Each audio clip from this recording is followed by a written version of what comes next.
This is Abe Friedtanzer from Awards Buzz. So excited to be speaking with Aimee Carrero about Your Friends and Hi. Neighbors. How How are are you, you? Aimee? I'm doing well. How are you? Good. It's fun to watch this show, and I think you play a character that is so distinctly different from everyone else on the series. How does it feel to be part of the ensemble, but like in a sort of side way? It honestly, it was so lovely. It feels like a breath of fresh air as far as like you feel like you get to know all the characters, and then just as soon as you start getting comfortable as an audience member, then you get like an infusion of a new person. So when I was watching it as an audience member, I thought, okay, this comes at a good time. We needed a new character. So as an actor, it's a dream come true to read a script that has such range. You know, when you meet Elena, you think she's one thing. In fact, when you meet her in the third episode, you kind of don't really, you're not really supposed to pay attention to her. You know, you almost think like, oh, this is like a background actor or something like that.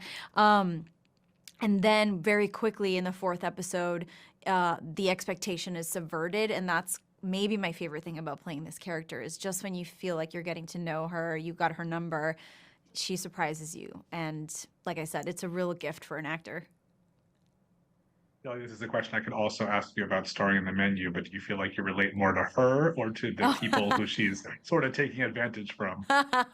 um, it's funny because I think Elena is absolutely has a spine of steel that I don't have, but she does have an ambition that I really identify with. I mean, she's got different driving factors and she's really willing to sacrifice life and limb in order to better her circumstances and better her family's circumstances, and she's got that sort of fire.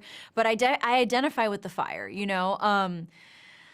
and then there's a part of me that's also like, I could see myself living in this $20 million house. I could see how people would get very comfortable here, even as we were filming, as actors, we're like in other people's homes. And you're like, I could absolutely get used to having this lifestyle if afforded to me. I think I'd get too comfy too quickly. It's also fun, I think, because you get a different side of Coop than everyone else. Get Yeah. to see this sort of more, not necessarily playful, but like more open and honest version of him. Yeah. What is it like working with John Hamm? Oh, he's incredible. It's such a dream come true. It's really hard when you are doing the heavy lifting he's doing on this show. He's in almost every scene. He's also an executive producer.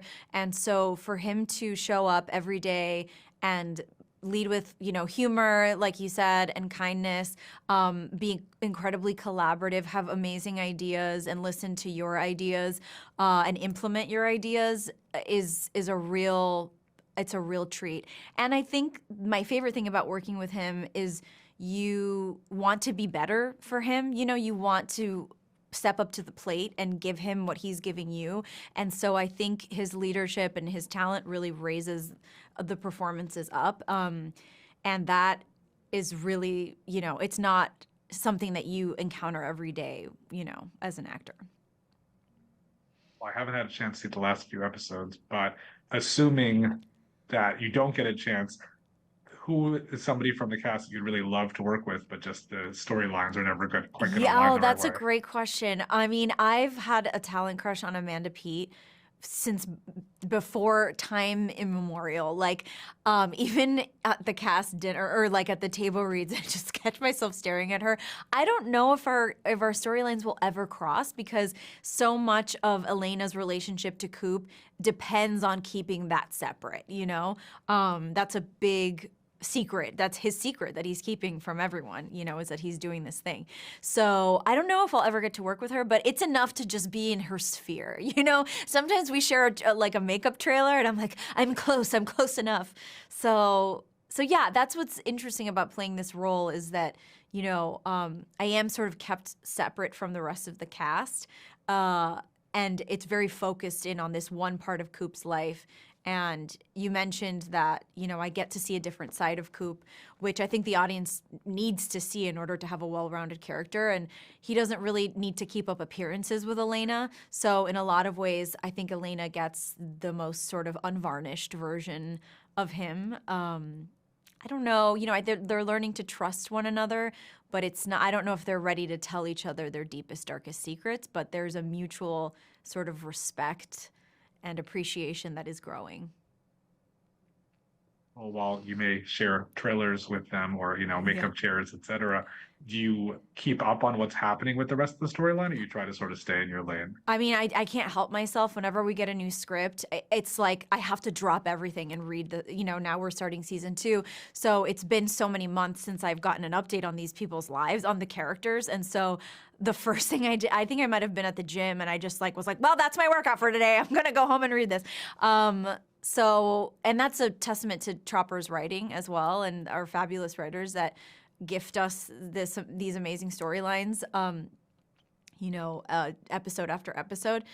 And I can say with confidence that the storylines are just as gripping as they were in the first season. And, I read them as an audience member first, and then I reread it and to be like, okay, I have to do this. I'm also a part of this show. So I've thoroughly enjoyed, getting to know the characters and seeing how everything fits. Because there are a lot of characters, but I find that they're easy to sort of keep up with. Again, that's a testament to the writing.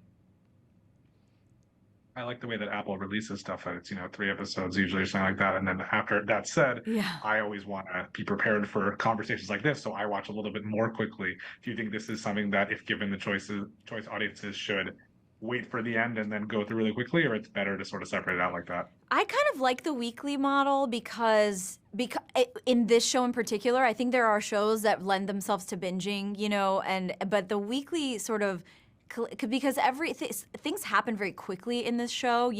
There are slower shows out there that are slower burn. I don't find that this is a slow burn. I find that something happens every week enough to keep you gripped until the next week. And it's nice to add that little suspense. I remember, when back in my day, we had to wait for, a new episode of whatever show, and then we'd talk about it with our friends, and that's all we'd talk about for the entire week. So I prefer that model, and I think the show lends itself well to that.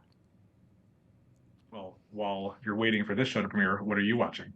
I've been watching, obviously Severance. I just finished. I just saw the finale, and my good friend Jen Tulloch is in it. And, for years I've been trying to get spoilers out of her, and she would never. But that's a show that we were left with, like a 2-year gap in between because of the strikes or the pandemic or whatever. And that was something that I never forgot. So when it came back for the second season, my husband was like, should we rewatch the first season? I'm like, do you not remember what I remember? Everything that happened. So I just finished Severance, and I'm looking forward to watching this back, as like with my friends and family and my husband, who hasn't obviously seen anything. But yeah, I think that's the one that's percolating in my head the most right now is Severance. Well, thank you so much. Wish you plenty of luck with the show. Thank you so much. Nice to talk to you.